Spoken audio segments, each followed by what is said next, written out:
Welcome to the National Off-Highway Vehicle Conservation Council's overview of the U.S. Forest Service Travel Management Rule. In order to effectively implement or work within any rule or direction, you need to know what it says. This presentation will give you a brief overview of some of the important sections of the Travel Management Rule to help you understand what you can do to achieve a quality trail system. The U.S. Forest Service Travel Management Rule was adopted in November of 2005.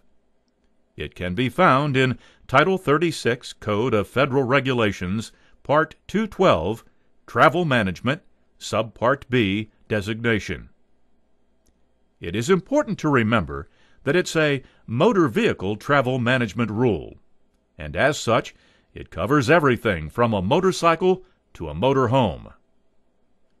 The purpose of the rule is to provide for a system of National Forest System NFS roads, trails, and areas on national forest lands that are designated for motor vehicle use.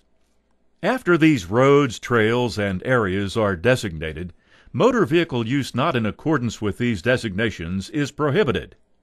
This prohibition includes the class of vehicle and time of year. The rule affects all national forest lands where motor vehicle use is allowed. The responsible Forest Service official may incorporate previous administrative decisions made under other authorities, including designations and prohibitions of motor vehicle use. In other words, if they've already established designated routes, they can simply adopt them in the process. Let's look at some definitions under the rule. A road is a motor vehicle route over 50 inches wide unless identified and managed as a trail. In the past, the Forest Service had a problem with the definition of road and trail. Anything over 50 inches was a road, and anything under 50 inches was a trail. This created problems with things like jeep trails or heavily used trails that needed to be wider than 50 inches. This rule allows the agency to designate wide routes as trails. This makes a difference to riders because most state vehicle laws apply to roads but not trails. This clearly gives the agency management flexibility. A trail is a route 50 inches or less in width, or a route over 50 inches in width that is identified and managed as a trail.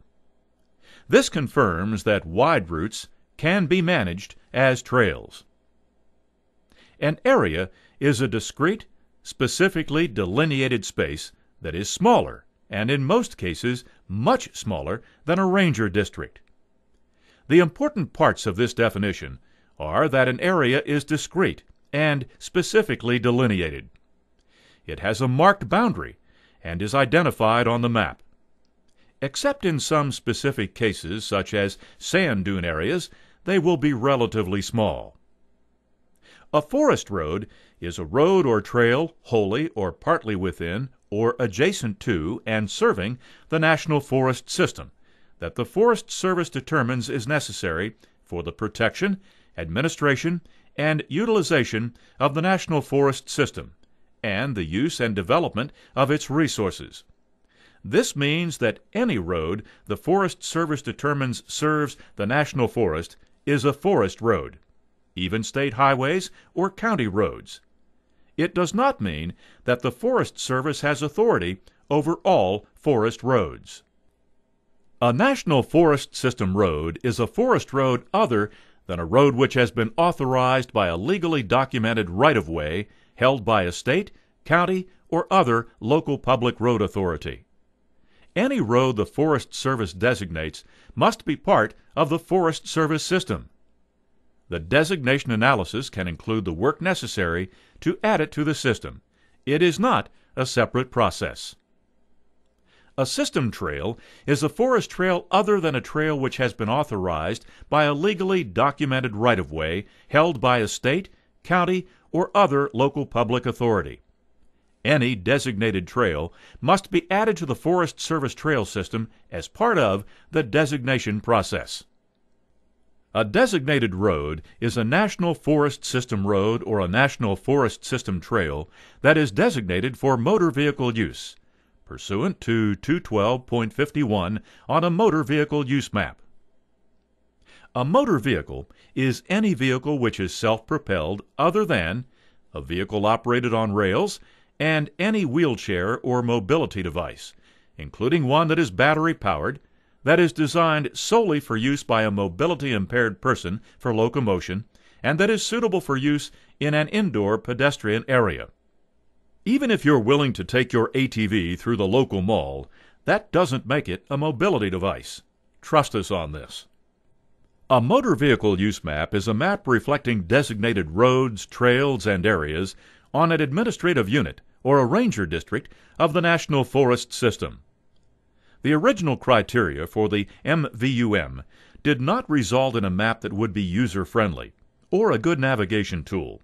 The criteria are being adjusted to make it more useful, but there still may be a need to use the MVUM data. Here are a couple of vehicle definitions under the Travel Management Rule. An off-highway vehicle is any motor vehicle designed for or capable of cross-country travel on or immediately over land, water, sand, snow, ice, marsh, swampland, or other natural terrain. An over-snow vehicle is a motor vehicle that is designed for use over snow and that runs on a track or tracks and or a ski or skis while in use over snow. Does this qualify as an over-snow vehicle? How about this one? Does this? I'm not sure how easy it would be to ride, but it sure would qualify. If this was on snow, would it qualify? It's a motorized ice fishing shack driven by tracks. This just shows that the winters in Michigan's Upper Peninsula are really long, and folks don't have a lot to do. How about this one? It would qualify. It's an over-snow vehicle that is owned by someone who has more money than they really need. Not only does it qualify, it looks like it'd be a blast to ride, doesn't it?